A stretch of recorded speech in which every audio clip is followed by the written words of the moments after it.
দর্শক সময়ের কণ্ঠস্বরে আপনাদের স্বাগতম। আমি শামীম হাসান সীমান্ত। আমি এই মুহূর্তে অবস্থান করছি ঢাকা আরিচা মহাসড়কের যে নবীনগর বাস স্ট্যান্ড রয়েছে, নবীনগর বাস স্ট্যান্ড এলাকায়। দর্শক, আমি যদি আপনাদেরকে একটা বিষয় জানিয়ে রাখি, গতকাল ভোরে বিএনপির চেয়ারপারসন তিনবারের যে প্রধানমন্ত্রী বেগম খালেদা জিয়া আপসীন নেত্রী, তার মৃত্যুতে কিন্তু বিএনপি সহ পুরো দেশবাসীর মধ্যে এক ধরনের শোকের ছায়া নেমে আসে। দর্শক, আমরা দেখেছি যে বিএনপির বিভিন্ন অঙ্গ সংগঠনের নেতৃবৃন্দ তারা কিন্তু এরই মধ্যে কিন্তু বিএনপির পক্ষ থেকে 7 দিনের শোক ঘোষণা করা হয়েছে এবং এছাড়াও কিন্তু রাষ্ট্রীয়ভাবে 3 দিনের শোক ঘোষণা করা হয়েছে এবং আজকে কিন্তু একদিনের যে সাধারণ ছুটি সেটি কিন্তু ঘোষণা করা হয়েছে।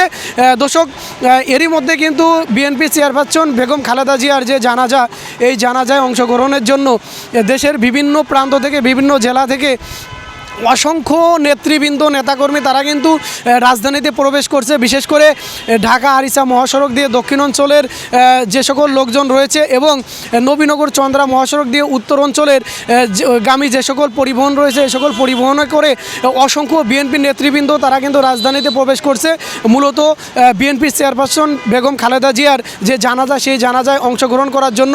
এরই মধ্যে কিন্তু জিয়া উদ্যানে তার যে জিয়া উদ্যানে কিন্তু তাকে সমাহিত করা হবে, এমনটি কিন্তু আমরা জানতে পেরেছি। বিএনপির প্রতিষ্ঠাতা জিয়াউর রহমান অর্থাৎ তার কবরের পাশেই কিন্তু বেগম খালেদা জিয়াকে সমাহিত করা হবে, এমনটি কিন্তু আমরা জানতে পেরেছি। দর্শক, আরেকটা বিষয় যদি জানিয়ে রাখি, ঢাকা আরিচা মহাসড়ক এবং নবীনগর চন্দ্রা মহাসড়ক কিন্তু এই মুহূর্তে ব্যাপক ব্যস্ততম মহাসড়ক, কেননা দেশের বিভিন্ন প্রান্ত থেকে অসংখ্য নেতাকর্মী তারা কিন্তু রাজধানীতে প্রবেশ করছে মূলত বেগম জিয়ার যে জানাজা, সেই জানাজায় অংশগ্রহণ করার জন্য। তো এই ছিল দর্শক আমার কাছে নবীনগর চন্দ্রা মহাসড়ক এবং ঢাকা আরিচা মহাসড়কের দিয়ে রাজধানীতে প্রবেশগামী যে সকল বিএনপির নেতৃবৃন্দ রয়েছে তার সর্বশেষ তথ্য। পরবর্তীতে নতুন কোনো তথ্য আসলে আমরা সময়ের কণ্ঠস্বরের মাধ্যমে আপনাদেরকে জানিয়ে দিব।